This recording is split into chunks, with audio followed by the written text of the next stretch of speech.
videos, videos de las pláticas que hemos tenido en estos 3 días. Digo, entonces, arranquemos, ¿no? Con esta parte. Ayer, ¿qué nos quedamos? Bueno, ayer, si se acordarán, de por sí ya les hice ahorita llegar, tanto por vía WhatsApp, el informe completo, ya actualizado. Aparte de eso, también se los hice en PDF y se los adjunté en el Google Drive. Entonces, ya tienen ahí el informe completo, que lo puedan descargar. Fue hace un par de minutos. Y pues bueno, pues seguiremos avanzando. El día de hoy, la intención es que veamos la parte de terminemos con las obligaciones patronales y el paraíso fiscal de los transportistas, que recordaremos que ayer estábamos platicando con ustedes de las diferencias entre facilidades y ¿cómo se llama? Las facilidades de comprobación, las facilidades administrativas y darles estímulos fiscales. ¿Cuáles eran las diferencias de ambas, no? Las facilidades, como lo decía, es un apoyo donde te evita una carga administrativa, una carga fiscal en cuanto a documentar o algún proceso que la misma ley te regula, te da esa facilidad de poder llevarlo a cabo, ¿no? Buenos días. Entonces, eso fue el día de ayer de las facilidades y los estímulos son beneficios directamente al impuesto que generan un beneficio económico al transportista. Entonces, el día de ayer, voy a parar mi presentación, el día de ayer nos quedamos precisamente viendo esos estímulos y facilidades que ya por ahí les agradezco que se hayan conectado y que por favor estemos ahí en el mismo canal. Entonces, aquí lo estoy viendo. Déjenme aquí, a ver, aquí está, listo, listo, ya está abierto. Perfecto, muy bien. Bueno, déjenme, voy a ocultar esta parte y Chat Hide Close Meeting Controls. Ok, ok, ya. Entonces, a presentar. Vamos a presentarnos de una vez. Listo, señores. Ok, bueno, pues entonces nos vamos a la parte de lo que nos quedamos el día de ayer, que son los estímulos, y nos vamos a ir a las facilidades. Se acordarán que hablamos de la deducción ciega. Puntos importantes de este tema es que debe de tener la formalidad, que esa deducción ciega debe de estar registrada desde las bitácoras de gastos para que esté soportado y ante la autoridad sea un punto claro y que fue para la actividad. Esa es la recomendación. En algún momento, en alguna de las empresas que tenía, es que iban metiendo las notas en cada una de las bitácoras, ya las teníamos identificadas y ese mismo recurso se iba a una cuenta puente para después emitir el pago, ¿no? Entonces, con eso hacían algunos movimientos, ¿no? De comprobación de impuestos. Eso es en cuanto a la parte de la deducción ciega. El cálculo del 7.5, ayer estábamos viendo y el día de hoy les voy a hacer llegar esta parte de los beneficios fiscales. Aquí en la hoja, este archivo en Excel, les explico, aquí van a tener un menú, van a tener un menú donde van a poder ver cada uno de las hojas, donde se van a poder desplazar y donde dice la parte de salario base de cotización y convenio, ahí viene lo de los salarios base de cotización que tendrían que tener los operadores para efectos de darlos de alta y que puedan hacer sus corridas y saber cuánto es el costo. Pero también viene la parte de las retenciones de impuesto sobre la renta y el efecto financiero que tiene eso. Es decir, una persona de Thornton que tenga un salario y base de cotización de 1,000 pesos, que ojo, el salario diario sería de 955 pesos, tendría un ahorro del 51,97% de impuesto sobre la renta directo que el patrón tendría que retenerle y por ende enterar. Entonces tendría un gran ahorro por este tipo de salario, el del Thornton, y así nos vamos al menor, que son los macheteros y maniobristas. Pero no importa cuánto sea su percepción, realmente eso es lo que cotizan y es lo que se paga. Punto. No importando nada más que esté cotizándose sobre ese salario. No importando que el trabajador tenga un factor de integración diferente porque tiene varios años en la empresa. Entonces, no lo echen en saco roto, ahí está esta opción, ¿no? Entonces, sí, sí son varios puntos ahí interesantes que les estuve ahí compartiendo. Responsabilidad solidaria, como lo dije ayer, esto no nada más es de los transportistas, existe ese fundamento en el Código Fiscal de la Federación, si no me equivoco es el artículo 26, pero de todas maneras aquí ya está soportado y documentado específicamente para los coordinados. Las cuentas maestras, que también se me hace un tema interesante, aunque en lo particular no hemos necesitado de esta facilidad, ¿no? Habla de los conceptos de la responsabilidad solidaria cuando hablamos de carga federal y pasaje y turismo federal. También la enajenación de acciones, el aviso para tributar a través de un coordinado, también habla de los avisos, que ojo, esta parte es sumamente importante hacerles mención que este aviso eh, se tiene que presentar y esa actualización se tiene que hacer los primeros días del año. Si es que estamos como régimen general de ley, queremos hacerlo por coordinados, hay que hacerlo al principio de año, ¿no? Adquisición de combustibles, ese punto no lo habíamos platicado, ahorita lo voy a platicar. Aunque nosotros, por lo menos en la oficina, tenemos una opinión conservadora, realmente está en las facilidades dedicadas al sector autotransporte, se encuentra esta que es adquisición de combustibles. Y todo esto nace a raíz de que, pues bueno, como estamos nosotros prestando un servicio en carreteras federales y muchas de las ocasiones la unidad no tiene o tiene a lo mejor un origen y destino definido, pero el retorno puede ser que se programe a una ciudad que no tenía visualizada desde la logística inicial, puede darse el caso que tenga que este operador pagar el combustible en efectivo. Entonces, esos mecanismos están previstos en esta facilidad y te permiten deducir en efectivo, fíjate, los pagos en efectivo de estos combustibles, ¿no? Entonces te dice, los contribuyentes por personas físicas y morales, así como los coordinados dedicados exclusivamente al autotransporte terrestre de carga federal, que tributen en el título segundo, personas morales, capítulo séptimo, que son los coordinados, y las personas físicas con régimen general de ley, consideran cumplida la obligación a que se refiere el artículo 27, fracción tercera de la citada ley de impuesto a la renta, cuando los pagos por consumos de combustible se realicen con medios distintos a cheque nominativo de la cuenta del contribuyente, tarjeta de crédito o débito, o de servicios o monederos electrónicos autorizados por el SAT, siempre que estos no excedan del 15% del total de pagos efectuados por el consumo de combustible para realizar su actividad.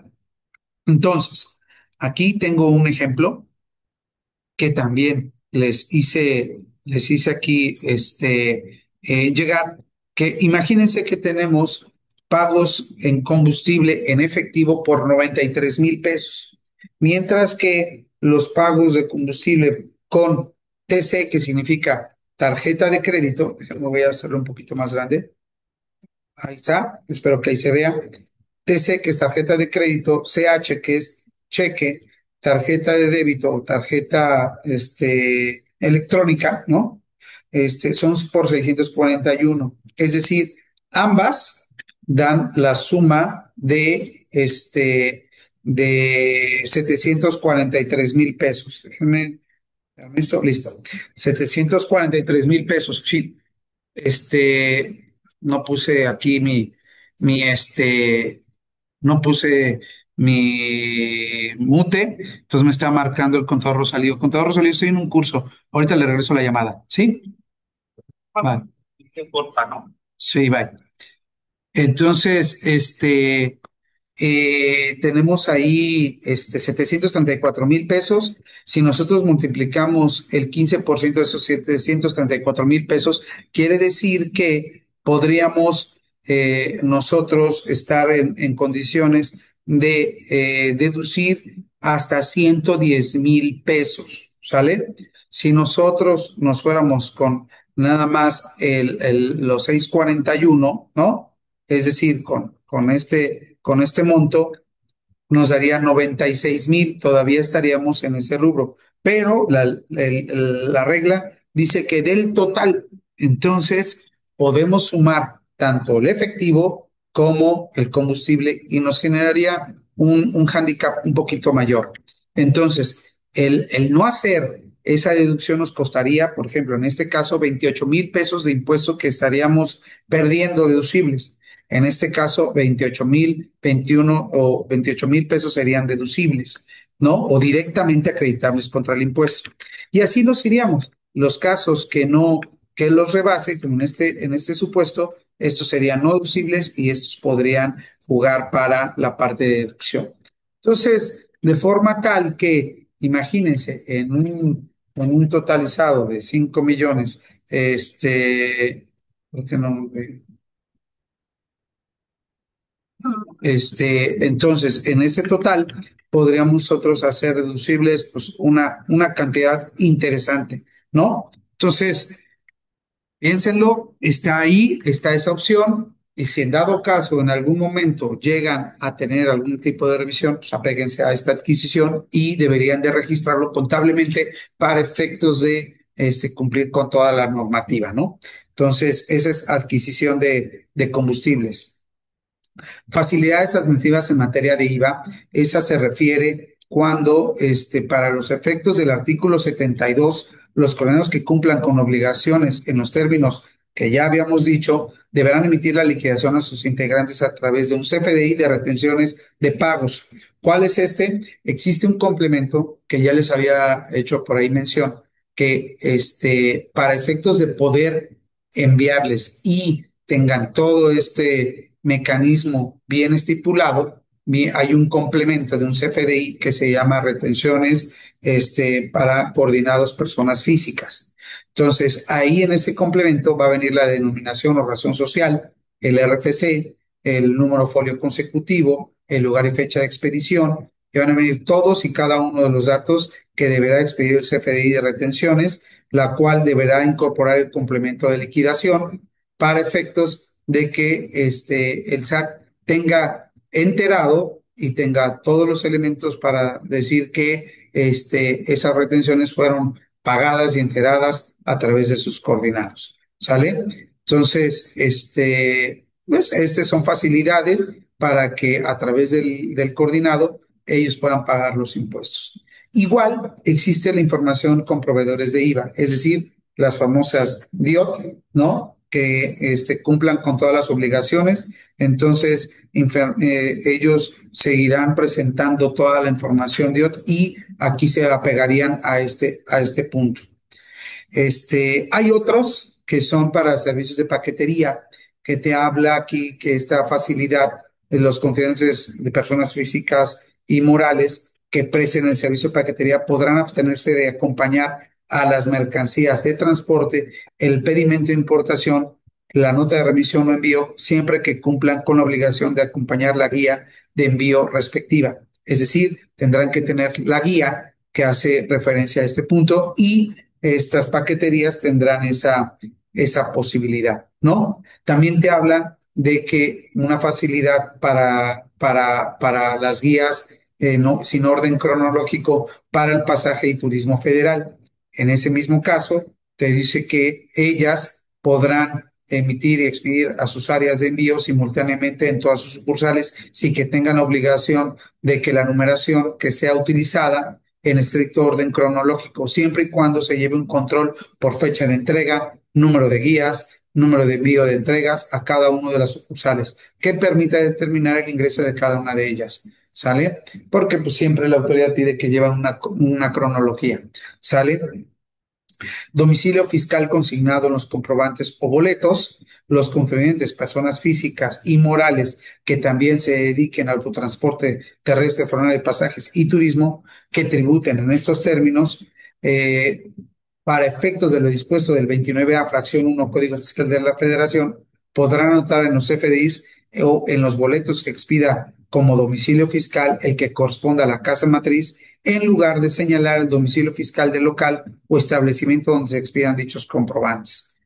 Entonces, también está interesante ese punto para evitar la carga administrativa que esto implica para las empresas.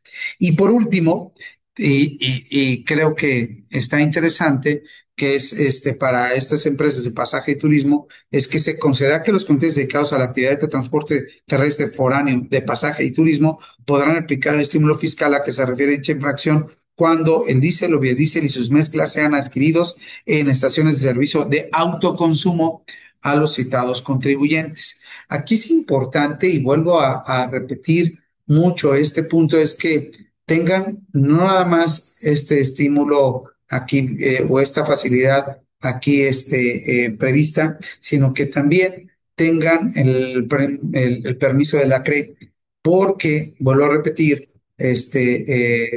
la autoridad federal penal ha estado muy atento a raíz del último sexenio de Andrés Manuel López Obrador, con algunas modificaciones que hicieron a el autoconsumo. Deben de tener mucho cuidado porque si no tienen ese permiso es un delito federal y pueden tener algunas consecuencias. Entonces, mucho cuidado con ese punto, por favor. ¿Va? Bueno, retomando ahora sí, acreditamiento de carreteras de cuotas, ¿no? El artículo 6, apartado A, fracción quinta, Ley de Ingresos de la Federación, sus reglas 9.9 y 9.10 de la Resolución Miscelánea Fiscal, te dice que el acreditamiento está muy interesante porque prácticamente con se mata el impuesto sobre la renta completamente. Y nos quedaría todavía otro estímulo que nos puede permitir matar el impuesto sobre la renta, las retenciones y en materia de impuesto sobre la renta. Entonces, realmente te quedarías sin un pago de impuesto a la renta gracias a estos dos estímulos. Nosotros son facilidades y están bonitas para términos de prácticos, para términos de cuotas patronales, pero estos dos son los importantes que sí o sí el sector debe de aprovechar. Acreditamiento de gastos por el uso de carreteras de cuotas aplicables a contribuyentes dedicados exclusivamente al transporte terrestre de carga o pasaje. Ojo, ya lo dijimos en reiteradas ocasiones en estos días pasados, que debe dedicarse el 90% al flete. ¿Sale? Se otorga un estímulo fiscal a los contribuyentes que se dediquen exclusivamente al transporte terrestre público y privado de carga o pasaje, así como el turístico, que utilizan la Red Nacional de Autopistas de Cuota y que consiste en permitir un acreditamiento de los gastos realizados en el pago de servicios para el uso de infraestructura carretera de cuota hasta en un 50% del gasto total erogado por dicho concepto. Ojo, tenemos un gasto y yo puedo acreditar el 50% erogado. Claro, Esto tiene una hermosa, hermosa connotación y condición que va a ayudar. Sí, entiendo que el siguiente párrafo nos dan un manacito, pero no importa. Aún así, el efecto está interesante. Los contribuyentes considerarán, fíjense, aquí está, como ingreso acumulable para los efectos del impuesto a la renta, el estímulo de referencia en el momento que efectivamente se lo acrediten. Ahorita lo vamos a ver. El acreditamiento en cuestión únicamente podrá efectuarse contra el ISR causado en el ejercicio que tenga el contribuyente correspondiente al mismo ejercicio que se realicen los gastos, utilizándolo de forma oficialmente reglas misceláneas que dé a conocer el SAT. En el entendido de que quien no lo acredite en la declaración del ejercicio que corresponda perderá el derecho a realizarlo con posterioridad al ejercicio. Es decir, todos los gastos son del mismo ejercicio y se aplican al mismo ejercicio. Oye, ¿qué pasa si llego al siguiente año?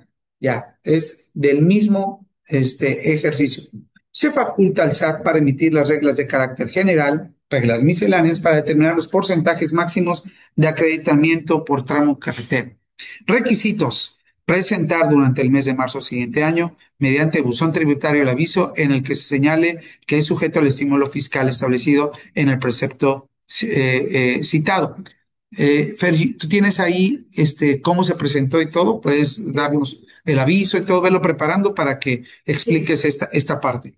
En el aviso que se refiere a esta fracción deberá incluir el inventario de los vehículos que se haya utilizado durante el año inmediato anterior en la red de autopista de cuota, desglosado de la siguiente manera: denominación del equipo, incluyendo el nombre técnico, comercial, el número económico, modelo de la unidad, el número de control de inventario en su defecto, el número de serie y los datos de placa vehicular, fecha de incorporación o baja del inventario para el caso de las modificaciones realizadas durante el año que se informa.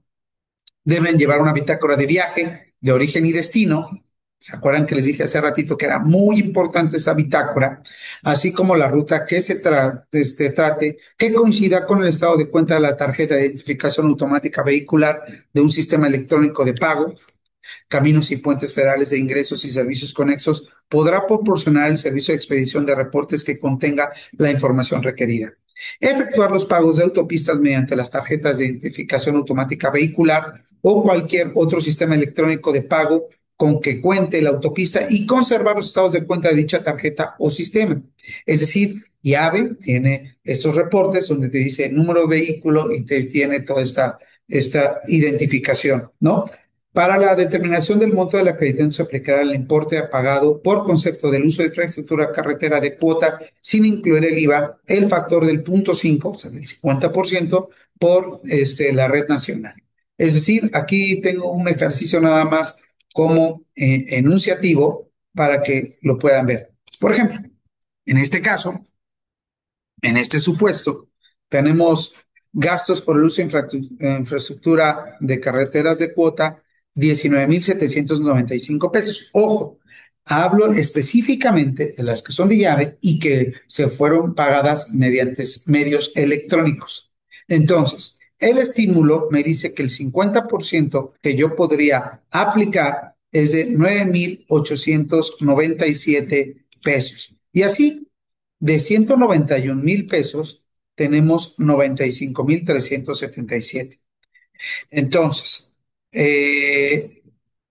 esos gastos por uso de infraestructura de enero, por ejemplo, haciendo mención al puro mes de enero, de 19,000, representan 9,897. Por ejemplo, una persona física con un ingreso, vamos a suponer, de 560,000 pesos, el 50% del primer mes, que son 19,795 multiplicado por ese 0.5, da 9,897. Es decir, sin el estímulo no tendría que acumular esos 9,000. Con el estímulo tendría que acumular 9,897,50. Hasta aquí dices, bueno, ok, voy a tener un ingreso mayor. Sí, un estímulo fiscal. Las deducciones autorizadas, por ejemplo, en este mismo caso, que fueran 327,000 pesos, daría una base de 242. Es decir, 560,000 más 9,000 menos 327 te da 242 para con el estímulo. Sin el estímulo, lógicamente tú tienes una base gravable menor.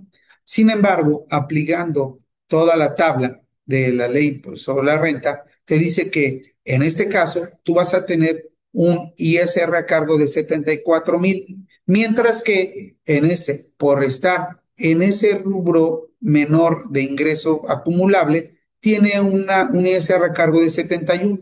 Y hasta ahí dices, bueno, ok, pues pareciera que voy a pagar más. Sí, pero aquí es donde se vuelve interesante.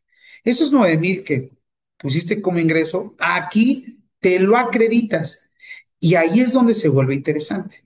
¿Por qué? Porque de 74 menos 9, el acreditamiento, te queda un ISR a cargo de 64,000. Y en este caso, tú no te puedes acreditar ese monto. Entonces, definitivamente se vuelve interesante el acreditamiento. Entonces, en vez de pagar 71, terminas pagando 64. O sea, sí hay un gran beneficio fiscal ahí para la persona física. Mientras que para la persona moral, también existe un acreditamiento que puede ir todavía un poquito en favor, ¿no? En este mismo caso, una persona moral con ingresos acumulables de 560 tiene que acumular los 597, ¿no? Sus deducciones autorizadas, que son 327 en este mismo caso, su base gravable es de 242 y 233 respectivamente con y sin estímulo. Aquí su ISR a cargo es de 72, 69, porque aquí no hay una tabla, es directamente contra el impuesto, pues un monto acreditable sería de 9,000. Entonces, si te das cuenta, aunque en la persona moral se paga menos, al fin y al cabo, el monto acreditable le ayuda exponencialmente a bajar su impuesto de 62,000 a 62,000 pesos, únicamente aplicando el acreditamiento de carreteras y de cuotas. ¿Sale? ¿Va? Hasta ahí vamos bien con este ejercicio para que quede claro. Me gustaría en este caso, Fergie, ahora que nos expliques, este es el fondo, ¿no? Me gustaría ver la forma de cómo se presenta el escrito y que nos des un poquito de contexto para que los participantes tengan también claro ese dato, ¿no? Entonces, paro de compartir y cedo los controles a Fergie. Sí,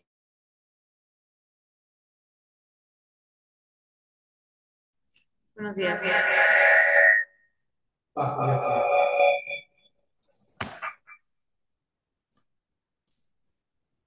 Listo. Listo, ya. Listo. Buenos días. Comenzaré a compartir mi pantalla para mostrarles, ahora sí que en caso práctico y con el formulario del SAT, el llenado de un pago provisional de un coordinado donde se acredita estímulo fiscal tanto de casetas como de IEPS. Ok.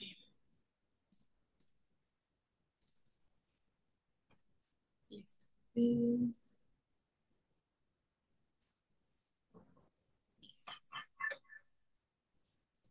Bien. Comenzaré mostrándoles, están en la pantalla, están ustedes observando el escrito que se tiene que presentar para hacer constar a la autoridad que estamos haciendo el uso del estímulo fiscal de las casetas. Sí, la presentación de este escrito no existe una, ¿cómo se le llama? Un formato donde nos diga en qué parte del portal lo tenemos que presentar. ¿A qué me refiero? Por ejemplo, no hay un apartado en específico donde nos dé la opción de presentar el estímulo de casetas, solamente el de IEPS. Esto ya lo revisamos mediante mi portal, en mi buzón y no existe manera. Entonces, en el artículo 41 del Código Fiscal de la Federación nos da la opción a nosotros como contribuyentes de que si no está claro en la normatividad del SAT dónde presentar algún escrito que nos está requiriendo, tenemos el derecho de presentarnos en oficialía de partes y presentarlo en físico. Entonces, que este es el caso de el estímulo de casetas. Ese escrito se presenta en físico, en oficialía de partes de cualquier subdelegación del SAT, de su entidad.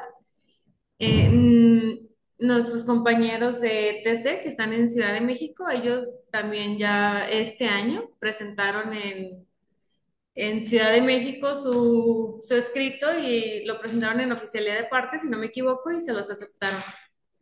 De hecho, Digo, nos hacen batallar un poco. se di cuenta de que depende de mucho de quién te atienda. Sí, de hecho, bueno, en mi experiencia, aquí en Jalisco, tuvimos que dar dos vueltas así. En la primera no lo quisieron recibir porque a fuerza nos querían hacerlo presentar mediante medios electrónicos. Pero como les comenté en un principio, no existe un anexo donde nos especifique en dónde se tiene que presentar. Entonces, al siguiente día, pues ya no lo, más de a fuerzas que de ganas, perdón, no lo recibieron, pero sí nos hicieron batallar un poco aquí en Guadalajara. Y creo que en Ciudad de México a la primera se lo recibieron, si no me equivoco. Inclusive, lo puedes también Sí. comentar el hecho de que en otros años no nos habían pedido que fuera el representante legal. Simplemente con que tuvieras toda la documentación, era más que suficiente el hecho de ir y presentarlo. O sea, es decir, cualquier persona que tuviera la documentación completa y que parara y justificara este, la personalidad de la empresa, podía presentarlo. Entonces, en esta ocasión hicieron que el representante legal fuera personalmente nada más a decir, sí, aquí estoy y adelante, recíbelo, ¿no? Y en dado caso, si la oficialidad de partes no quiere recibirlo, también existe el derecho de hacerlo tácitamente o por escrito, mejor dicho, ahí que a insistencia del contribuyente se recibe el documento. Entonces, sí se puede hacer a insistencia del contribuyente. Adelante, contador Luis. Sí, nosotros lo presentamos en el mes de marzo. No tuvimos, la verdad es que no tuvimos ningún problema, ¿eh? De hecho, yo lo tengo aquí ahorita, lo estoy viendo. Si quieren, me comparten pantalla y se los muestro. No tuve ningún problema con oficialidad de partes. Afortunadamente, ¿eh? Bueno, Sí, coincido completamente, está bien. Sí, claro, Fergie, si quieres, si le das acceso, a ver, sí, para tener ahí el ejemplo, que es muy bueno. Adelante, contador.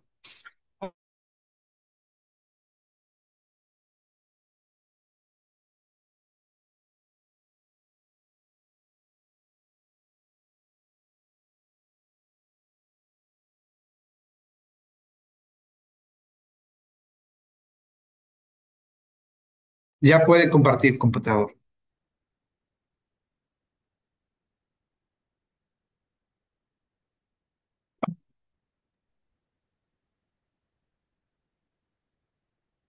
A ver, ¿ya lo pueden ver? No, todavía no. igual los contador por parte. ¿No?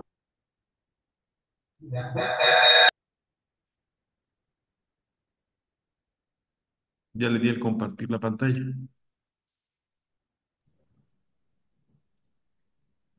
Sí, bueno, como les comentábamos, el año pasado no tuvimos ningún problema, pero este año sí. Ok. Entonces, este, es hacer insistencia en oficialidad de partes. Aunque a lo mejor ellos, y lo único que nos van a hacer es sellarnos el escrito, es lo único que vamos a tener. Pero eso es lo importante, tener el escrito sellado y que sea con fecha más tardar 31 de marzo. Ese es nuestro sustento de que nos estemos acreditando esas casetas, ese estímulo. Que todavía no puede. ¿Qué pasa, doctor? Sí, o si no, pues digo, me imagino en Share, ahí es donde puede compartir y podría mostrar su, su pantalla, ¿no? Ah, mire, ahí vaya. Ahí está, perfecto. Muy bien. Sí, claro. Muy, Sí, aquí está el escrito. Fue presentado el día 28 de marzo, muy bien. ¿verdad? Y bueno, pues en este escrito, lo que ustedes nos indicaron que debía cubrir este documento, sí fue presentado a oficialidad de partes y con todos los datos de la flotilla Así con la es. cual operamos el año anterior. Todo el documento fue foliado, ¿verdad? Por Sí. cada foja. Sí, aquí no, y era importante. Digo, la verdad es que híjoles, es mucho de quien te atienda, ¿no? Pero bueno, Sí. me queda claro. Va. Bueno, ese fue nuestro escrito que nos ampara las operaciones de 2024. Muy bien, ¿eh? ¿Sí? Está muy bien y eso es importante y cualquier cosa ya cumplimos con la formalidad y el motivo de de la compañía, ¿no? Pero bueno, Ok, ok. sigamos entonces. Muchas gracias. Fergie, puedes seguir ahí, tratando. Voy a quitar mi micrófono.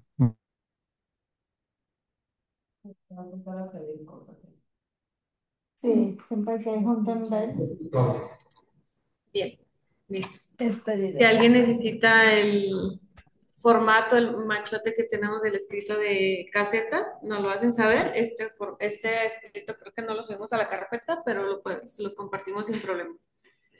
En la pantalla podrán ahora estar observando la ficha donde sí nos estipula cómo presentar el aviso para el acreditamiento del estímulo IEPS.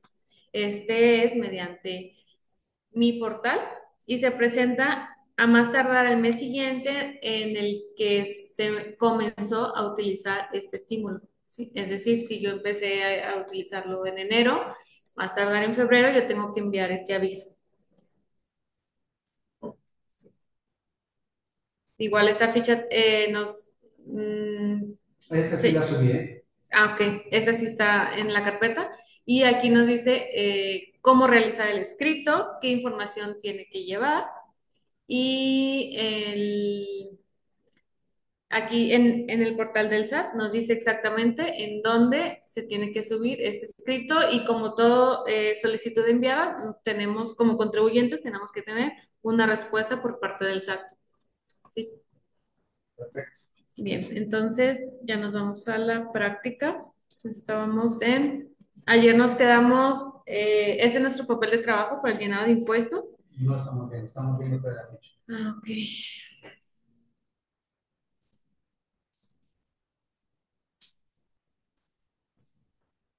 Listo, creo que ya. Ya va, listo. Bien. Bueno, recapitulando el día de ayer, en nuestros ingresos, lo, lo importante y lo inicial que tenemos que hacer es segmentar lo que fue por fletes, lo que fue por maniobras. En el caso que estamos viendo de esta empresa, por ejemplo, a- al mes de marzo, nuestros ingresos, el 82% es por fletes y el 18% corresponde a maniobras. Al mes de marzo no estaríamos cumpliendo con la condición de que el 90% sean fletes. Entonces, ¿qué nos queda? Cuidar los meses posteriores para al finalizar el año estar en mínimo 90-20. Perdón, 90-10. ¿Sí? Bien, entonces la parte de facilidades, que es lo de la deducción ciega, ya lo vimos, que es el 8% del límite de los ingresos. Y nos quedamos en esta parte de estímulos. Mm, el estímulo de casetas son, la base son las casetas efectivamente pagadas durante enero, durante febrero, durante marzo, siempre y cuando sean hayan sido pagadas mediante medios electrónicos. ¿Qué es esto? Pues tarjetas o es prepago o pospago, eh, lo que no sea en efectivo. Las casetas que el operador haya gastado durante el viaje, esas no. ¿Sí? Solamente las que sean mediante un proveedor, como lo es Llave, lo es Pase, no sé qué otro proveedor exista. La verdad no conozco muchos proveedores Ujú. de Sí, pero ya casetas. pases son Ujú. Los son más dos, comunes, sí, monopolio, ¿sí? sí. Bien, entonces, mm, esta información, personalmente, este dato yo lo bajo de mi DIOT. Lo que yo vaya a declarar en mi DIOT de este proveedor de pase, por ejemplo, es lo que yo voy a tomar como base para tomar mi 50% de IEPS. Lo que yo me voy a acreditar en enero de mi proveedor de casetas son 636,000 pesos, por ejemplo, en enero, de los cuales la ley nos dice que solamente nos podemos acreditar el 50%. En enero, por ejemplo, son 318,000. 318,000 pesos que yo voy a sumar a mis ingresos y que yo tengo derecho a restarlo de mi ISR determinado. ¿Sí? En febrero pasa lo mismo, fueron 306,000, el 50% fueron 153. En marzo tuve 559 de totalmente efectivamente pagados, de los cuales me voy a acreditar 279. Al mes de marzo yo llevo un acumulado de 750,000 pesos que yo ya sumé a mis ingresos y que yo tengo derecho a restarlo de mi ISR determinado. Para el IEPS, no sé si tengan alguna duda la parte del estímulo de casetas. ¿Puedes abrirlo? Sí, por favor. No sé qué le apreté. Ok. Ujú. No sé, tengo que cerrar bien.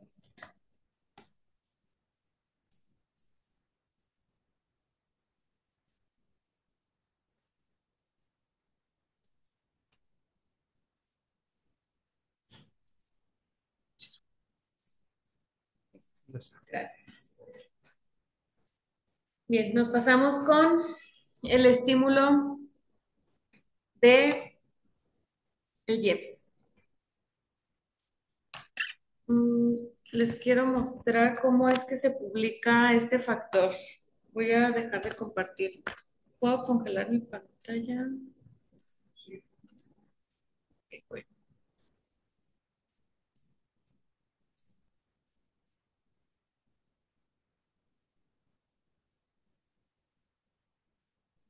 ¿Qué dice?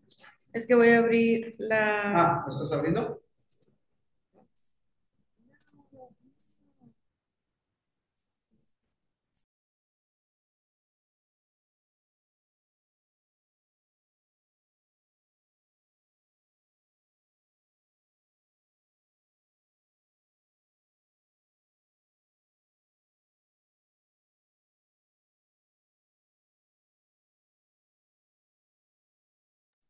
Listo, ahí va, ya está abriéndolo.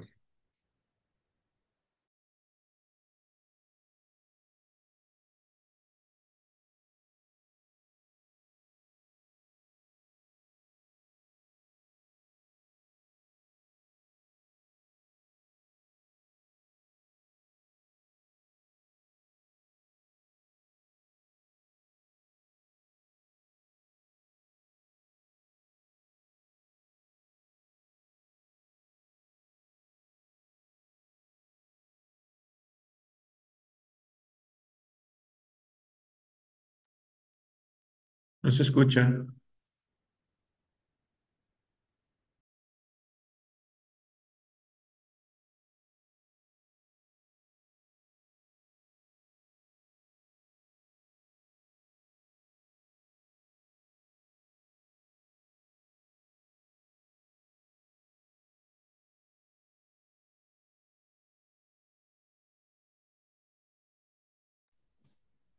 ¿Cómo determinar lo que yo me puedo acreditar de IEPS. Bien, esto es con base a los litros consumidos durante el mes. Por ejemplo, aquí sí tendríamos que llevar un control de, pues, como adicional a lo que es fiscal, porque esto se basa en los litros consumidos. Bien, semanalmente se publica en el Diario Oficial de la Federación el factor que yo tengo que utilizar para determinar el IEPS, el estímulo del IEPS.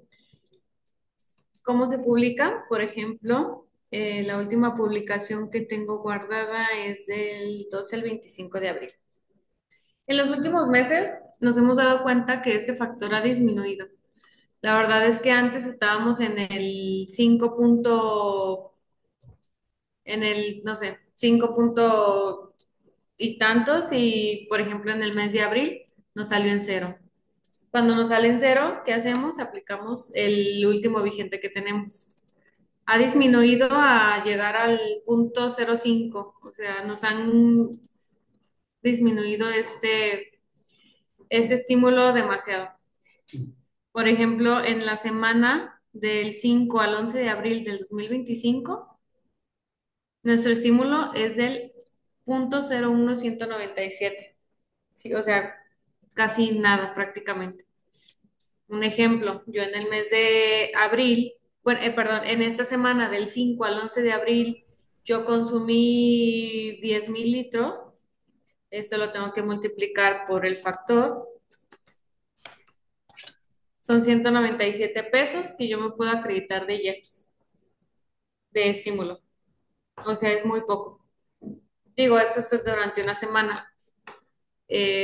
Sumando las 4 semanas del mes, pues ya a lo mejor nos da una cantidad más alta, ¿no? Pero la verdad es que el estímulo de IEPS nos ha disminuido mucho a comparación de las casetas, que sigue siendo el 50%. Inclusive, inclusive, fíjense que antes estaba en 4, ¿no? 4 pesos. Entonces quiere decir que lo disminuyeron tremendamente. De hecho, ahorita por lo menos están poniendo algo, porque hubo algunas semanas, ¿no? Que en ceros, completamente en ceros. Entonces, sí es un tema que le está afectando al transportista este estímulo, pero bueno, sí, es importante. Mire, ahí está, cero, completamente cero. Ajá, cero. Entonces, sí es muy, muy importante que estar revisando y estar aplicando. Mire, cero otra vez. Esperemos que realmente la autoridad nos lleve a los números que estábamos, ¿no? Pero bueno, ese es el punto de observación. Como les comentaba, esta publicación se hace semanalmente y la pueden encontrar en el Diario Oficial de la Federación, en las publicaciones de Secretaría de Hacienda y Crédito Público. El título es este. Cada semana se publica con este mismo título. En lo personal, así es como yo lo encuentro. Me busco las publicaciones de Secretaría de Hacienda y voy revisando encontrarme con este título cada semana. Así es como yo lo encuentro. ¿Sí? Bueno, nos vamos ya a la práctica. En este papel de trabajo podrán observar que tenemos aquí el llenado de cada semana del mes de enero, del mes de febrero, del mes de marzo, del mes de abril. ¿Sí? Y como podrán observar, cómo ha disminuido el factor. Lo más alto que hemos tenido en el año fue en la última semana de enero, que fue 2,6. De allí en más, hemos estado muy bajos. Por ejemplo, en el mes de enero, esos son los litros consumidos de la semana 1 a la 10, de la semana 11 a la 17, esos fueron mis litros consumidos, y de la semana 25 a la 31, pues esos fueron mis litros consumidos. Con esto me refería a que tendríamos que estar llevando como una bitácora aparte, un control, digo, sabemos que en las operaciones se lleva, ¿no? Es algo básico, pero para lo fiscal, aquí es donde lo necesitamos. Entonces, aquí es la multiplicación del factor por mis litros. Ese es mi total del estímulo. 228, 8,405, 17,000, 21,000. La suma de estos son 47,000 pesos durante el mes de enero que yo me puedo acreditar contra el ISR. A comparación de casetas, yo en este caso no tengo que acumular nada adicional. Esto va directo contra mi ISR determinado. En el mes de enero, en el mes de febrero, en el mes de marzo, yo ya llevo un acumulado de 107,000 pesos de mi estímulo IEPS. ¿Sí? Esto es semana con semana. Si este se hace semana con semana. Y hipoteca contra la factura. Claro, claro, los litros son consumidos que yo pueda fundamentar, que yo tenga una materialidad que va a ser mi factura, ¿sí? Y que específicamente sea diésel. Porque nos ha pasado en la práctica que por algo el proveedor se equivoca y me facturó Magna, me facturó Premium. No No creo que que haya sea sido diésel, malo que haya sido un error de facturación, yo no voy a pues ahora sí que sorry, porque no la podemos tomar en cuenta para el factor de IEPS. ¿Es argentino? Solamente es diésel. No, pues tú me es raro que digas que no. Pues sí, pues Bueno, bueno, entonces para acá. nos vamos a, ya vimos los ingresos, estímulos, facilidades, retenciones de ISR IVA, pues son como de carácter general, como todos los demás regímenes, igual que el IVA. No, en coordinados no nos cambia nada. Y listo, nos vamos a la pestaña de ISR, que aquí es donde viene donde vamos a ver lo bueno. Bien, empezamos con enero, por ejemplo. En el mes de enero, nosotros tenemos que segmentar cuáles fueron mis ingresos, ¿sí? Por la actividad propia, ingresos cobrados. Podemos tener anticipos de clientes, claro, porque, bueno, aunque en el transporte sería muy raro, a menos que sea como alguna tipo maniobra o algo así, porque ¿por qué te darían un anticipo de un flete? No se puede. No hace sentido porque tienes tú que emitir un CFDI de ingreso con carta aporte. Entonces, es muy raro que exista un anticipo. Palma, creo que es para ti. Después, tenemos intereses ganados en inversiones, que podemos tener del banco, venta de activos fijos, otros ingresos del periodo, otros, pues a lo mejor algo adicional, ¿no? Maniobras, pistas, algo adicional. Y aquí, por último, tenemos el estímulo de la infraestructura del 50%. Aquí es donde nosotros lo sumamos a nuestros total de ingresos del mes. Es- Esos son mis 4 millones por ventas, efectivamente, de fletes, y mis 318 que tengo que acumular para poderme acreditar al final contra el ISR esa misma cantidad. En total, nosotros de declarar 4,3 millones de ingresos, tendría que declarar 4,6. ¿Aumenta mis ingresos? Sí. ¿Aumenta el acumular esta parte de IEPS, perdón, de casetas? ¿Aumenta mi base gravable? Sí. ¿Y qué es lo que pasa también aquí al aumentar la base gravable? Que a lo mejor al final de año me puede generar una utilidad, que es base para PTU, sí. ¿Sale? Entonces nos vamos a la parte de deducciones. Son mis ingresos menos mis deducciones. ¿Qué tengo en deducciones? Pues las que yo hayan sido con base al 16%, que esto debería de cuadrar con nuestra DIOT. Aquí en este ejemplo, compra de activo fijo. En el mes de enero tuve una compra de activo fijo, la voy a disminuir de mi base del 16%, porque si no estaría deduciéndome el activo fijo y sería algo incorrecto. ¿Sí? Deducciones al 0%, deducción de sueldos. Como es un cálculo con base a flujo, es como por decirlo así, como el de una persona física. Mis deducciones son sueldos y salarios también, el IMSS también, mi impuesto sobre nómina, pagado durante enero, ¿sí? A diferencia de una persona moral convencional, que solamente es ventas por tu coeficiente por el 30%. Y ya en tu declaración anual te resto tus deducciones y vemos cuánto te quedó. En la coordinado, ¿no? En el cada mes se van disminuyendo los gastos efectivamente, las deducciones autorizadas, efectivamente pagadas. Mi deducción de inversión, mi depreciación. En total, yo, por ejemplo, en el mes de enero tuve una deducción, una suma de deducciones por 3.9. En esta parte, yo agrego mi deducción ciega. Ok, yo tuve deducciones autorizadas con comprobantes fiscales 3.9, más mi deducción ciega que yo tengo derecho a disminuirme, a acreditarme. En este caso, en el mes de enero fueron 81,000 pesos.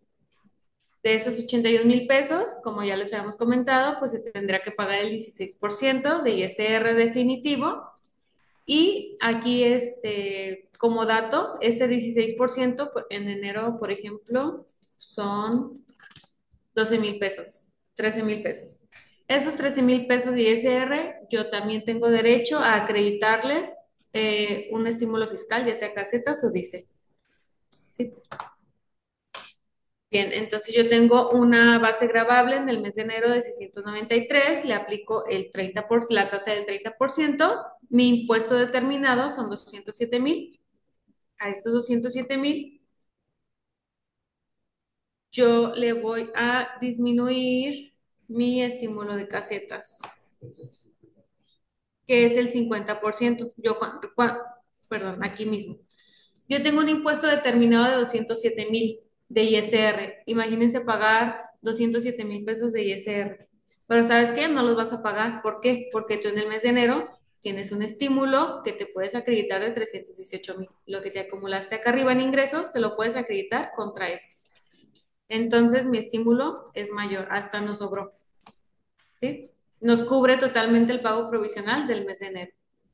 Por lo que ya no hay necesidad de aplicar el estímulo IEPS. Hasta aquí nos quedamos. Con este estímulo, liquidamos nuestro ISR por pagar. ¿Sí? ¿Hasta aquí alguna duda? Es importante ahí aclarar.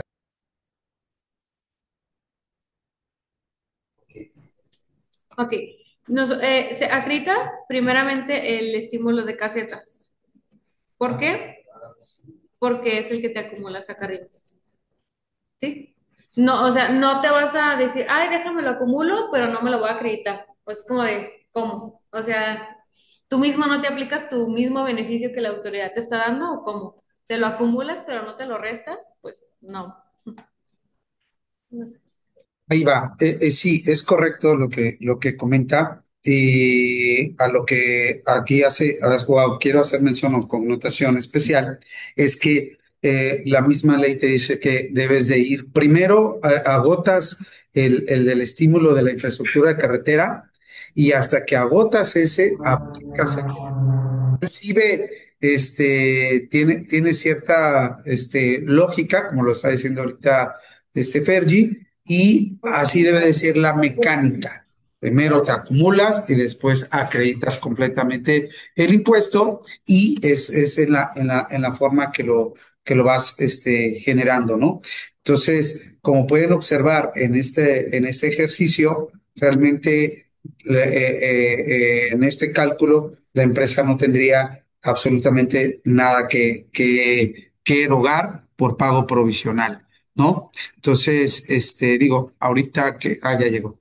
Este, sí, entonces esa es una gran ventaja. Y hasta que te agotes el 50%, entonces entra el estímulo de el IEPS, ¿no? Entonces, bueno, ahí los dejo otra vez con Ferchi. Que eso, que justamente eso nos pasó en el mes de marzo. Eh, para el mes de marzo, mi estímulo de casetas fue menor a mi ISR determinado. ¿sí? En el mes de marzo yo tuve un impuesto determinado de 875,000. Para este punto yo tenía casetas por 721,000. Entonces mi sobrante de ISR por pagar tendrían que haber sido 154,000. Pero yo a esos 154,000 tenía un estímulo de IEPS por 107,000. Al restarlo, ya me queda mi impuesto por pagar de 46,000 pesos. Tienes el cálculo de los 170, ¿eh? Sí, aquí está. Es el de los 107, que es la suma de mi estímulo de enero, de febrero, de marzo, que no había usado porque no había llegado pues ahora sí que la necesidad Es decir, de lo comer. vas acumulando Lo vas acumulando. dentro Exacto. del mismo ejercicio. Exactamente, sí. Remanente histórico, como podrán ver, en enero yo tuve un estímulo de 47,000, no me apliqué nada, tengo un remanente de 47. En el mes de febrero tuve un estímulo de 43,000, no apliqué nada nuevamente, mi remanente aumentó a 90,000. Y para el mes de marzo yo llevaba 107. Para el mes de marzo sí tuvimos que aplicar y aún así nos de 46,000. Pero pues ahora sí que comparamos un ISR por pagar de 875 que lo bajamos hasta 46,000 pesos. ¿Sí? Nos ahorramos aquí 829,000 pesos por la aplicación de estímulos. ¿Sí? Entonces es importante la aplicación de estímulos y cumplir con los requisitos la formalidad que el SAT nos está solicitando, que son la presentación de los escritos. Creo que vale totalmente la pena, digo, hacer la presentación de un escrito y obtener esos beneficios. ¿Sí? De ahí, ¿cómo lo llenas a la declaración? Bien, nos vamos a ir a la declaración, al formulario. Listo. El formulario de un coordinado es muy sencillo. Mm, es como la plataforma del 2020, o sea, que todo lo llenas a mano prácticamente, no como los nuevos formularios que ya te da información prellenada. En este caso es totalmente a mano, es un formulario viejito, por decirlo así. En este caso vamos a ver el ejercicio de marzo, ya que es en el mes en el que nos acreditamos casetas e IEPS. Voy a hacerle un poco de zoom. Aquí creo que se ve bien. Ok. Durante el mes de marzo, yo ya tengo unos ingresos acumulables por 15 millones. Aquí los vemos, 15 millones. Ay, Dios, me salió otra vez. Ahí está. Listo. ¿Y ya no?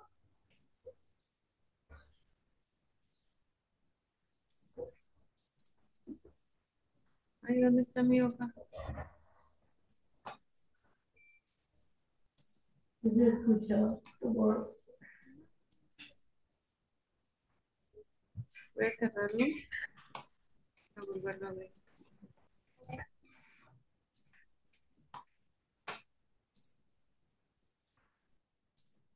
Bien.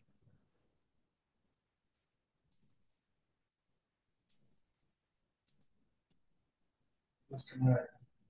No, pero no, ya no veo la pestaña de ISR. Te lo cerró porque le hice clicar. Vete a datos de empresa, dale. En ISR no se puede, dale. No. No. Ok. Va. No. Ya no la tengo. ¿Y si lo da para atrás? Completamente. No, está Es que es una completamente macro. oculta. Está completamente oculta. Entonces, por eso es que no está ahí. Espérame.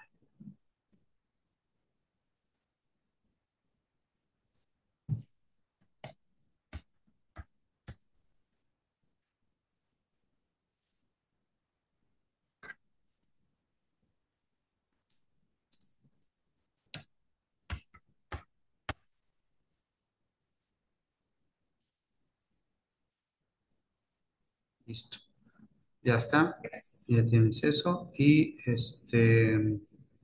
ver si puedo quitarte. Bueno, no, es que no. Creo que no. Sale. Gracias. Bien, seguimos con el caso práctico del llenado en el formulario. Bien, digo, aquí como dato también, el estímulo de las casetas es acumulable como los ingresos, ¿sí? Es, por ejemplo, en febrero es enero más febrero. En marzo es el acumulado de enero, febrero, marzo, ¿sí? Como los ingresos acumulables por la actividad propia. Bien, para el mes de marzo yo tengo ingresos por 15 millones 15 mil. Aquí los tenemos, 15 millones 15 mil. ¿Sí? 15 millones 15 mil. Una suma de deducciones autorizadas por 11 millones 913 por 11 millones 913. ¿Sí? Después en el formulario nos pregunta, ¿tienes facilidades administrativas o estímulos deducibles? Sí. ¿Qué, ¿Cuál estímulo es el que voy a llenar aquí? El de mi deducción ciega. Más abajo, aquí nos pone. Detalle de facilidades administrativas y estímulos deducibles. Facilidad o estímulo que me voy a acreditar, que me voy a restar, es la deducción equivalente hasta el 8% de ingresos propios sin documentación que reúnan requisitos fiscales por el contribuyente dedicados exclusivamente al autotransporte, es decir, la deducción ciega. Para el mes de marzo yo llevo un acumulado de 182,000 pesos, 182,000 pesos. Una vez restado mis ingresos menos mis deducciones autorizadas, menos mi facilidad del 8% de deducción ciega, yo tengo una base gravable de 2,916,000 pesos. ¿Sí? Lo tenemos aquí en el lado derecho. Una base gravable de 2,916,000 pesos. Sí, está bien. ¿Sí? Lo que pasa es que, sí, 200. A esto, por el 30%, nos da un ISR causado de 875,000 pesos, un ISR de 875,000 pesos, a los cuales yo le voy a restar mis estímulos acreditables por 829, que serían 721 de casetas, más 107 de IEPS. Aquí abajo vamos a poder ver el detalle de los estímulos acreditables. Monto del estímulo. ¿Qué tipo de estímulo? Primero tenemos que seleccionar. ¿Qué tipo es? En este caso es crédito 50% en el pago de peaje para transporte público de carga. ¿Cuánto me voy a acreditar en este caso? 721,000 pesos, 721,000 pesos. El detalle para el estímulo acreditable, en mi segundo estímulo que me voy a acreditar son esos 107,000 pesos, que es mi crédito IEPS Diesel automotriz para transporte público de carga, 107,000, 107,000, ¿sí? En este caso era lo que les comentaba, que es solamente por el diésel. Y si nos fijamos en el detalle del estímulo, también nos especifica que es por diésel, 107,000, 107,000. Aquí un detalle que se me pasó comentar anteriormente, este último detalle de estímulo acreditable es sobre esta parte, perdón. Esta parte me brinqué. Al nosotros declarar esta facilidad de deducción ciega de 182,000 pesos, que son gastos sin requisitos fiscales, aquí abajo tenemos el detalle. Determinación del ISR por el monto que haya sido deducido sin documentación que reúna requisitos fiscales. Eh, Recordemos que nuestra base para esta facilidad son las liquidaciones. Tampoco es que nos inventemos el número. Vaya, tenemos que tener una base, ¿no? Un soporte. No porque nos estén diciendo que es sin documentación, ya es como que, ay, este mes se me antojó poner 50, este mes se me antojaron 40. O sea, también tenemos que tener un soporte. En este caso son las liquidaciones. ¿Por qué las liquidaciones? Porque ahí es donde nosotros registramos los vales de que le di al operador tal 300 pesos para la talacha, 200 pesos para maniobras, etcétera. Bien, entonces mi monto total deducible, 8%, que es el 8%, el límite de mis ingresos, son 182,000 pesos. Mi impuesto causado, que era lo que les comentábamos, a una tasa del 16%, son 29,000 pesos. Pero yo a esto también me puedo acreditar estímulo. En este caso, nos acreditamos 29,000 pesos de estímulo que sale de, aquí abajo aquí está el detalle, crédito de 50% en el pago de peaje de transporte, o sea, de casetas, ¿sí? De casetas yo me acredité 29,243 pesos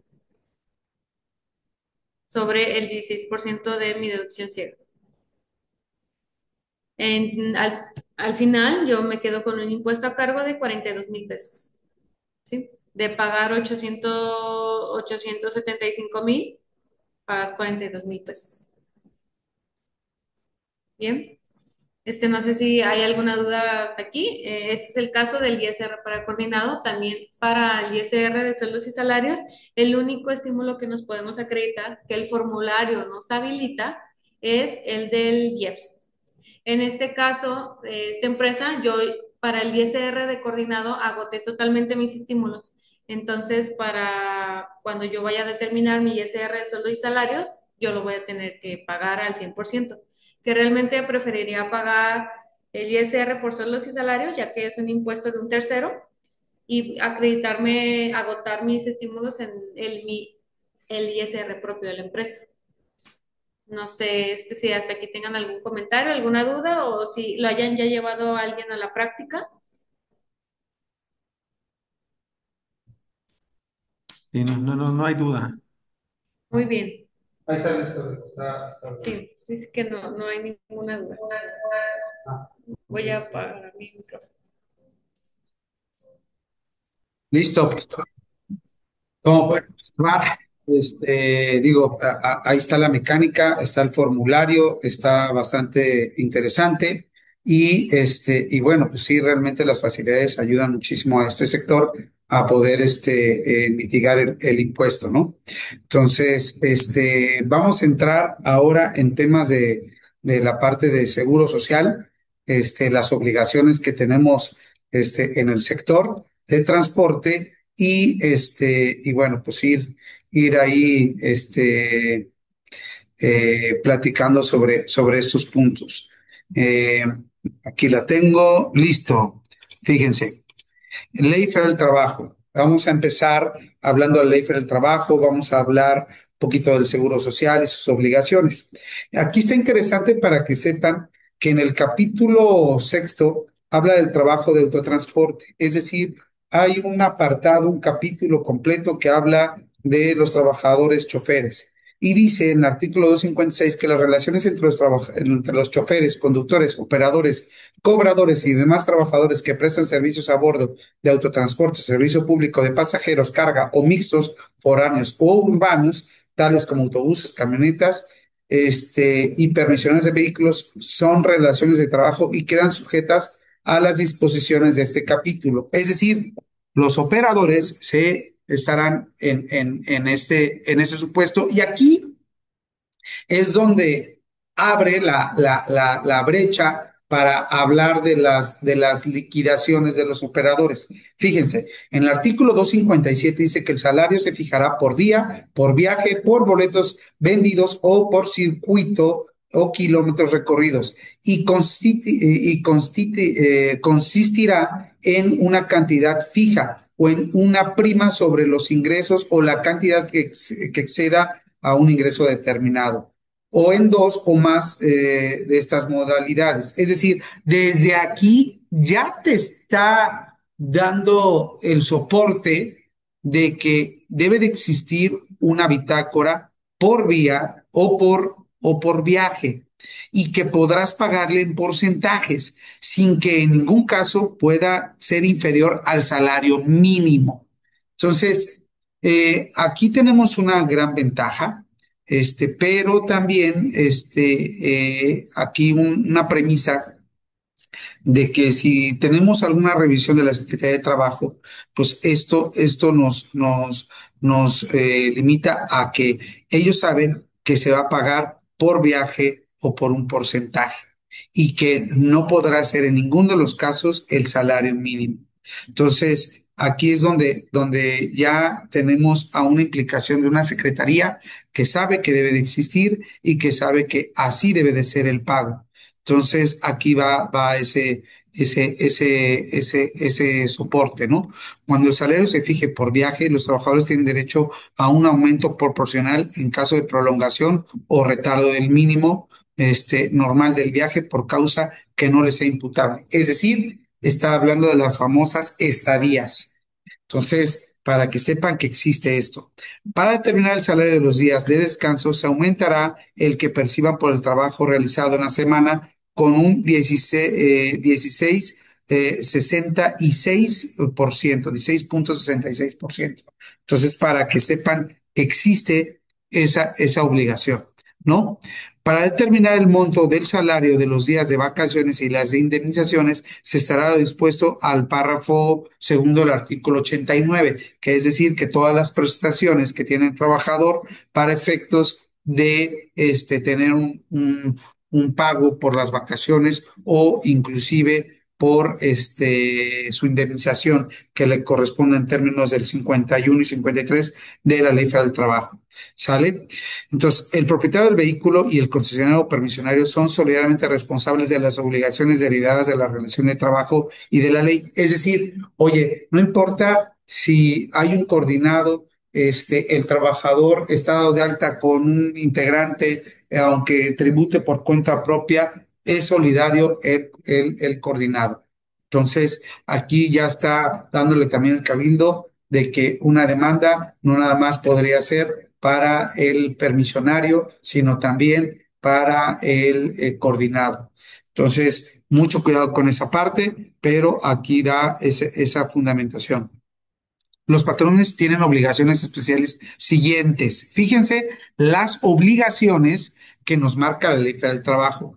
En los transportes foráneos, pagar los gastos de hospedaje, alimentación, cuando se prolongue o retarde por causa no imputable a estos. Es decir, es una obligación de los coordinados, de los transportistas, pagarle hospedaje y alimentación. Hacerlas, no dicen qué cantidad, una cuantía, pero si nos vamos a la ley impuesto de la renta, en correlación con esto, sí hay un monto que te establece máximo para deducción. Entonces, ese podría ser el tope máximo que le podremos dar en correlación con el impuesto de la renta. Hacer las reparaciones para garantizar el buen funcionamiento del vehículo y la seguridad de los trabajadores, usuarios y público en general. Dotar de los vehículos de la herramienta y refacciones indispensables para las reparaciones de emergencia. Es decir, también como es una obligación del patrón, también es una obligación del operador chofer de que las mínimas reparaciones de emergencia deberían de estar capacitados y de proveer ese apoyo al transportista.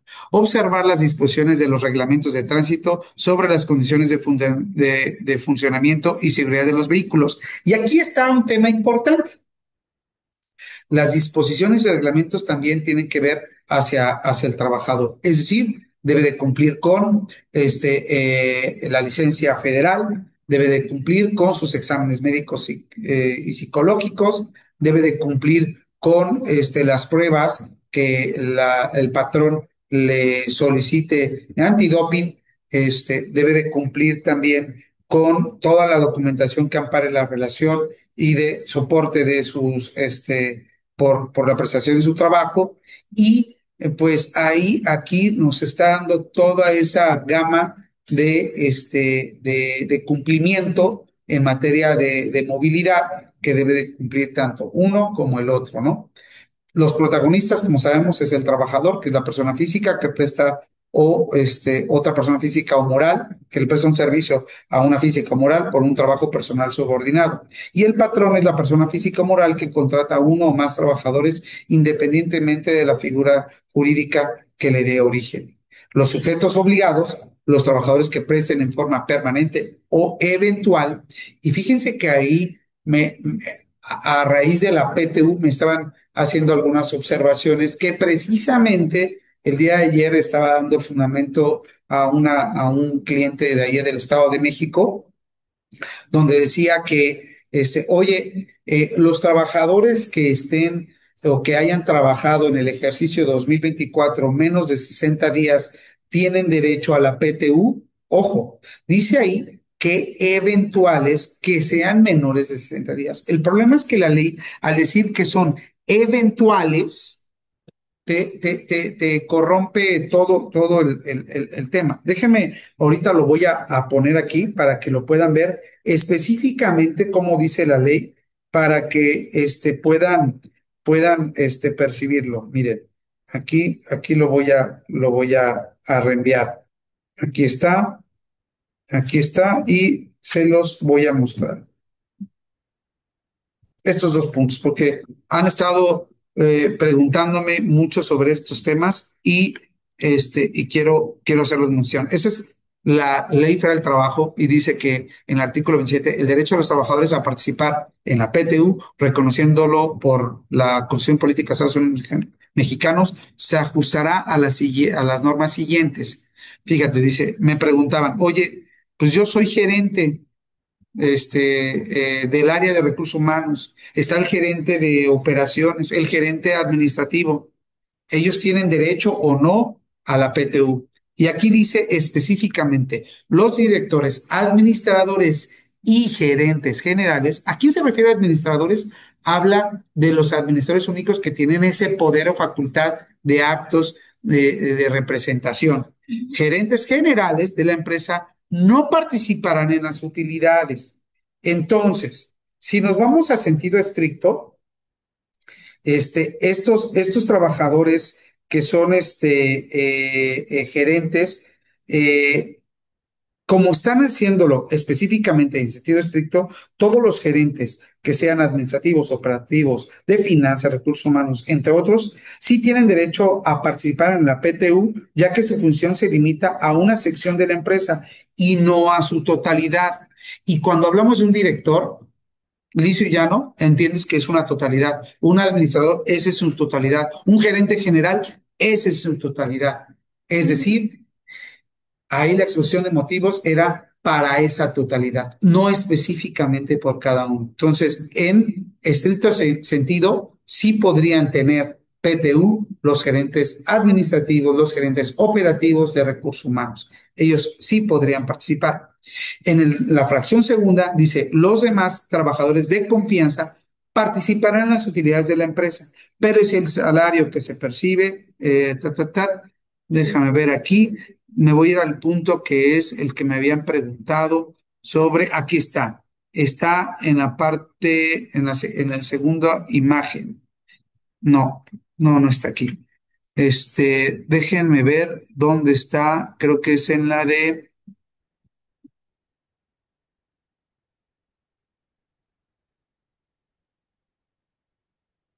no está aquí, pero, a ver, no, ahorita lo voy a, ojo, dice la planta, aun cuando hayan sido trabajadores. Entonces, si los trabajadores que tengan menos de 60 días y que sean específicamente, debe estar en el artículo 127 en una fracción posterior. Déjenme de una vez abrirlo para poder mostrárselos, porque sí es importante que lo consideremos. Ley Federal del Trabajo, aquí está. Listo, ya lo estoy abriendo. Y artículo 127. Aquí está. Va. Ok, aquí habla de esto. Aquí está. Los trabajadores eventuales tendrán derecho a participar en las utilidades de la empresa cuando hayan trabajado 60 días durante el año, por lo menos. El problema es que aquí le pusieron esta pequeña palabrita. Al decir los trabajadores eventuales, automáticamente está limitando a esos. Es decir, todos los demás tienen derecho. Oye, yo en mi contrato decía un contrato de trabajo indeterminado. No soy eventual. Oye, pero trabajé 30 días. Estaba a prueba. No es eventual. Es a prueba, no eventual. Entonces, es muy importante que los trabajadores que específicamente en su contrato esté por una temporalidad, porque es una eventualidad, llámale por una incapacidad que debe de venir tácitamente escrito ahí bien claro en el contrato y que tengan menos de 60 días, esos no tienen el derecho de participar. Todos los demás deberían de participar. ¿Sale? Entonces, quería ponerlo muy, muy claro en esa parte. Y cualquiera que sea el acto que de origen y cualquiera que sea la persona jurídica o naturaleza, el patrón tiene estas obligaciones. Y aquí se los pongo, que está muy interesante en el escrito, dice que tienen la obligación de un contrato de trabajo y viene fundamentado en el artículo 21, 24, 35, 1002 de la Ley Federal del Trabajo, que es el inicio de la relación laboral. Pago de salarios y demás prestaciones, que tiene el artículo 81, 116 y el 1002 y el 1004, conforme al periodo pactado con los trabajadores. Depende de si es quincenal, catorcenal, decenal, semanal, o en este caso, que lo fundamentaríamos con el 256 de la Ley Federal del Trabajo. Capacitación y adiestramiento al personal. Es decir, es una obligación dar capacitamiento y adiestramiento y el trabajador de recibirlo. ¿Sale? Seguridad y higiene, contar con un reglamento de seguridad y higiene y medio ambiente de trabajo. Aquí vienen los artículos. Conservación de documentos, sumamente importante. Se deberá guardar los documentos referentes a las condiciones generales de trabajo por cada trabajador, 784, 804 y 1002. Pago de la PTU, ¿no? Entonces, y estos deberán de presentarse o pagarse después de los 60 días que se presente la declaración anual. Es decir, para las personas morales debe ser en mayo, ¿no? De acuerdo al día que hayan presentado. Y para las personas físicas en junio, ¿sale? Aquí están cada una de las obligaciones que tiene el patrón. Ahora, para efectos del IMSS, voy a hablar aquí un tema importante que muchas veces me dicen que dónde se documenta y soporta o fundamenta, mejor dicho, el hecho de que el trabajador tiene que darse de alta, ¿no? Que tiene la obligación o tiene la posibilidad del patrón de darlo de alta 5 días después de haber entrado a laborar en la empresa. Y ojo, aquí hay una contradicción y una situación muy importante.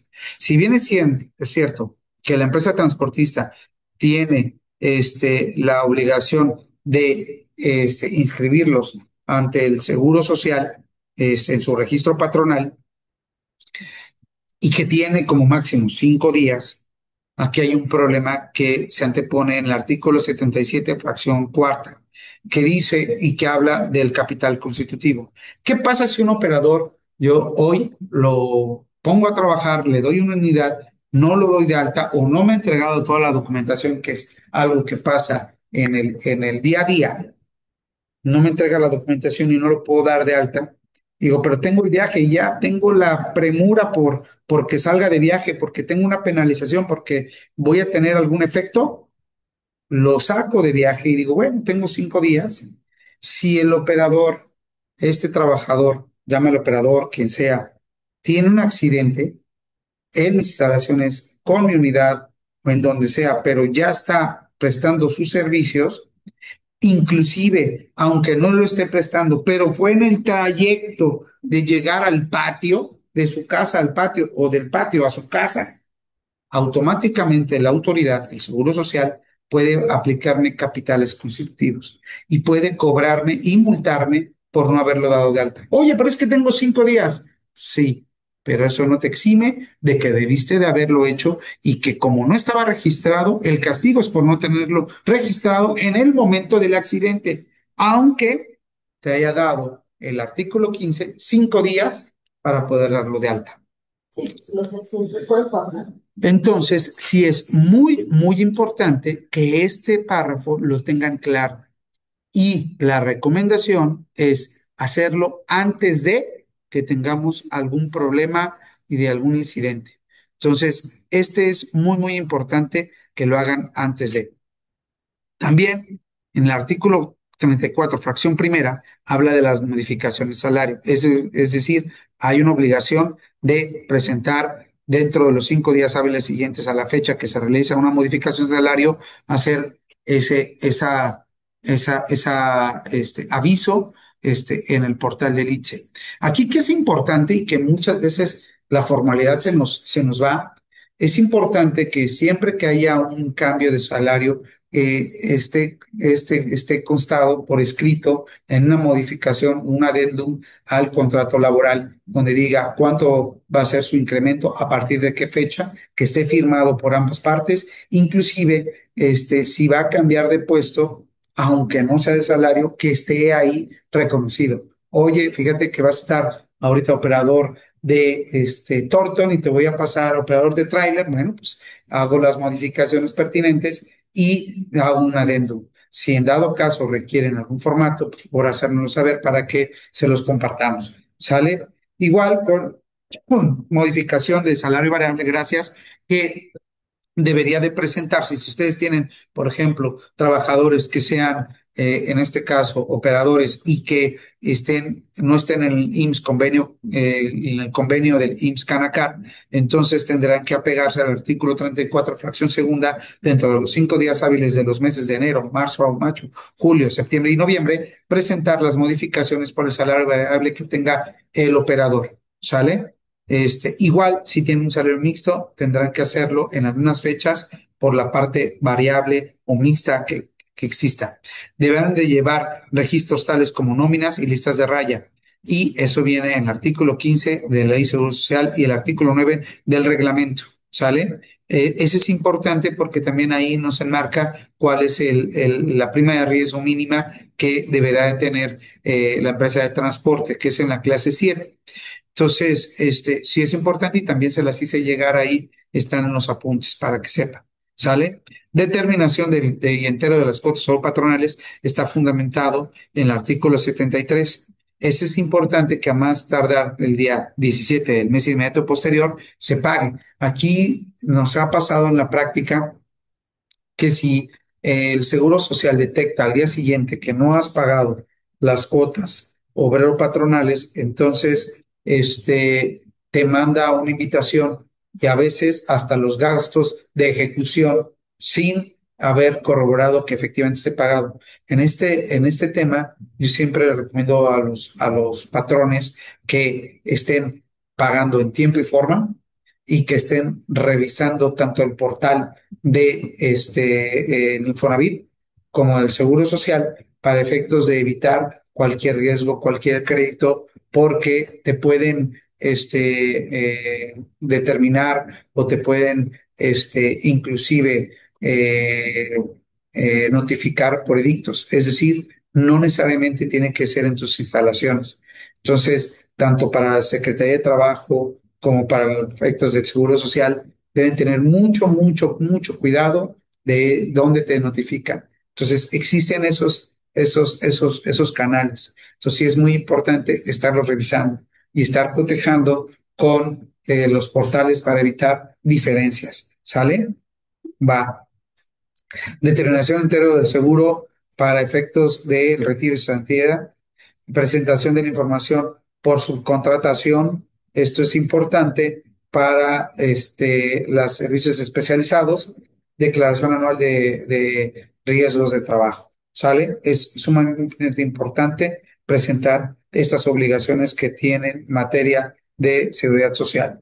¿Va? ¿Y cómo vamos a calcular los salarios de cotización? Bueno, pues estos se van a calcular de acuerdo con todos los ingresos, cuotas diarias, bonos, que le des al trabajador en especie o en cualquier otra cantidad, llámale alimentos, llámale como quieras llamarle, tendrán que formar parte del salario base de cotización. Y los únicos que están exceptuando son la alimentación y habitación en un 20% del salario, ¿no? O de la UMA, ¿no? Y los vales de despensa en un 40%. Entonces, es importante, señores, que estos puntos los tengan bien claros en el área contable y de nóminas para evitar cualquier sanción o apegarse al convenio, que dicho a la postre, el convenio pues sí nos ayuda y nos implica una menor carga administrativa por todo lo que acabo de decir y que lo faculta en su ley del Seguro Social, celebrar convenios y reconocimientos de adeudo y facilidades de pago relativas a las cuotas patronales en su artículo 251, fracción 33, ¿no? Entonces, pues eso tiene beneficios, disminuye el personal administrativo, no presenta modificaciones, ya es una gran ventaja, disminuye la posibilidad de ser revisado ante el IMSS, el convenio del IMSS está reconocido por el Infonavit, optimiza recursos de la empresa cumpliendo con el pago, y si estos topes no le convienen al transportista, puede elegir la opción B y calcular salarios variables con ciertas disminuciones y autorizaciones. Se podrá aplicar las retenciones de ISR de forma simplificada de acuerdo a la regla 2.1 de la resolución de facilidades administrativas. Y como les dije hace ratito, pues no nada más es de tráiler, también tenemos custodia, tenemos recolección y tenemos entregas, ¿no? Y aquí viene algo interesante que sale a colación, que es la parte del ISR por sueldos y salarios. Aquí voy a hablar de las obligaciones que hay, pero también quiero hacer mención que la indefensión que tienen los operadores, y ahorita lo van a ver. ¿Por qué?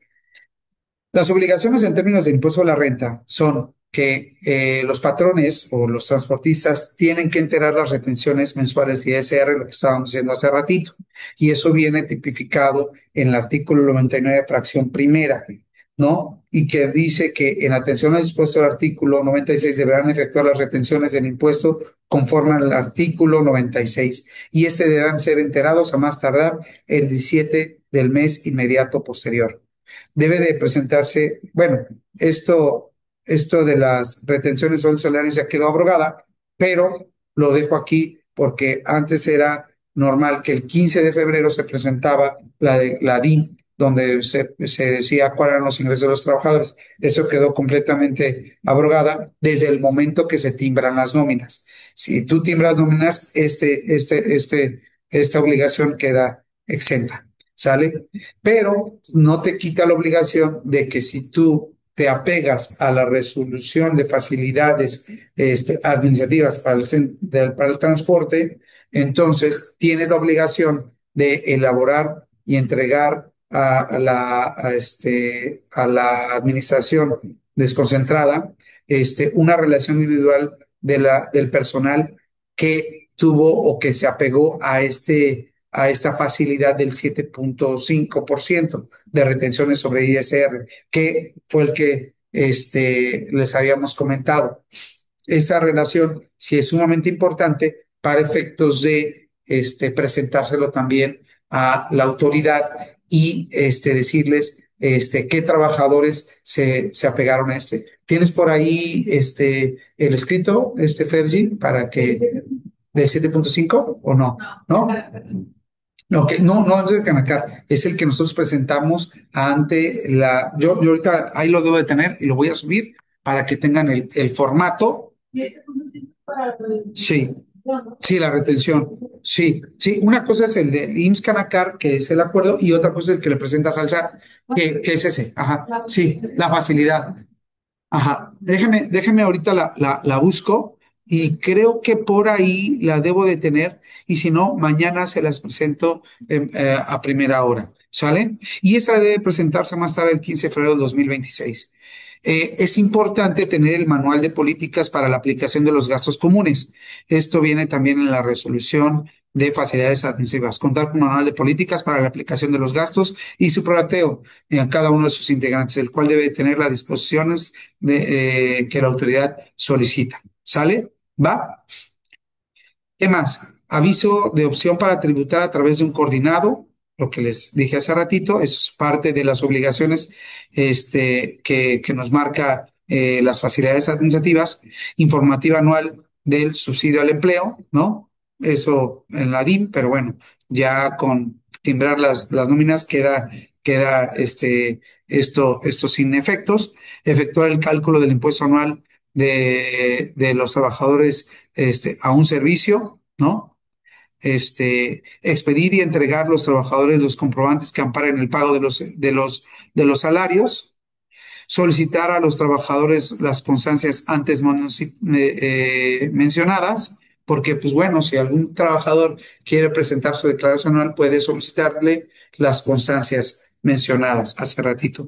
Confirmar con sus trabajadores si prestan servicios simultáneamente a otro empleador es importante. Solicitar la información para inscribirlos al trabajador en el RFC. Expedirle a los trabajadores la constancia y el comprobante fiscal de los viáticos que en su caso hubieran sido pagados por el año de que se trate. Y ojo, aquí hay un tema importante. Muchas de las veces a los trabajadores les van depositando diariamente para los viáticos. Aquí hay un tema que quiero mostrarles, una tesis de la Suprema Corte de Justicia de la Nación, donde dice, depósitos bancarios constituyen una base fehaciente y objetiva en la determinación presuntiva de contribuciones omitidas a que se refiere el artículo 41 del Código Fiscal de la Federación. Es decir, todo depósito bancario constituye una presuntiva de un ingreso.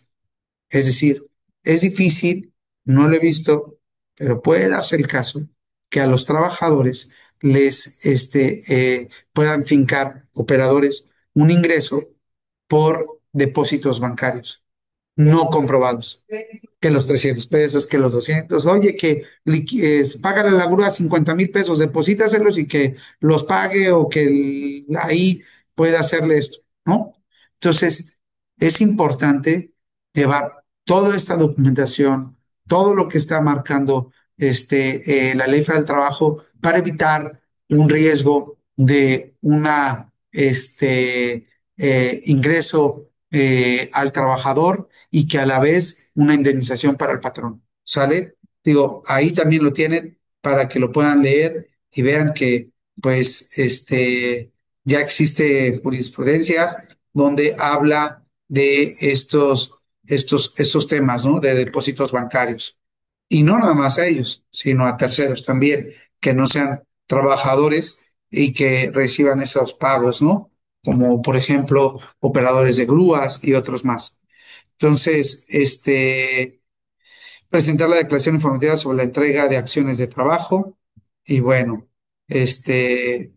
ahora sí que todas estas son las obligaciones en materia de impuesto a la renta, así como las obligaciones fiscales en materia de impuesto estatal que deberán ser cumplidas por el prestador de servicios. Por ejemplo, en Querétaro, si tienen ustedes en Querétaro trabajadores, deben de presentar, aparte del impuesto de la nómina, una declaración anual sobre el impuesto sobre nóminas. Entonces, deben de tener mucho cuidado de lo que cada localidad les corresponda en materia de presentación, ¿no? Entonces, básicamente con esto estamos dándole todo el entorno global de las obligaciones que hay en materia de seguro social, en materia de ley federal del trabajo y en materia de impuesto a la renta para el sector del transporte.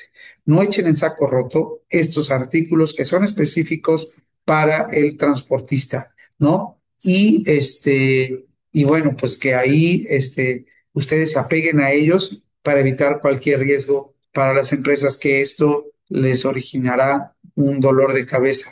¿Sale? No sé si ahí tengan alguna duda, algún comentario. Me gustaría escucharles y bueno, pues para que mañana entremos en temas me gustaría ver un poquito el tema de la declaración anual, un poquito de la contabilidad y al final voy a terminar con un tema que hace más de 5 años ya, desde el 2017-18, con grandes amigos que tengo en el sector de sistemas, hablaban de la inteligencia artificial y algunos tópicos que están muy interesantes de lo que viene hacia el transporte, ¿no? Realmente estos puntos de cuáles van a ser los beneficios que vamos a obtener con la IA y cómo va a cambiar nuestra relación laboral, principalmente con los operadores. Vienen cosas muy interesantes. ¿Va? Pero bueno, ahora sí que cedo los micrófonos Señores, ¿alguien que quiera participar, comentar algo? Adelante.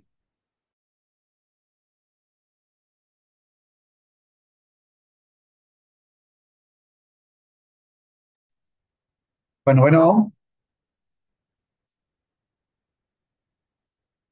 contadores, contadora Gloria, ¿cómo sigue? Pues hasta ahorita todo está claro, Conta. Muchas gracias. Sí. Sí, Está, es importante eso. Ya está el informe para que de ahí puedan tener toda esa información y el desglose y también ya está la presentación. Entonces, mañana les comparto el escrito de las facilidades en materia de la retención de impuesto a la renta, los sueldos y salarios, perdón. Y pues bueno, pues nada, vamos a dar por concluida el día de hoy y mañana nos vemos. ¿Va? Muchas gracias y estamos en comunicación. Cuídense, hasta mañana. gracias. Hasta mañana. Hasta mañana.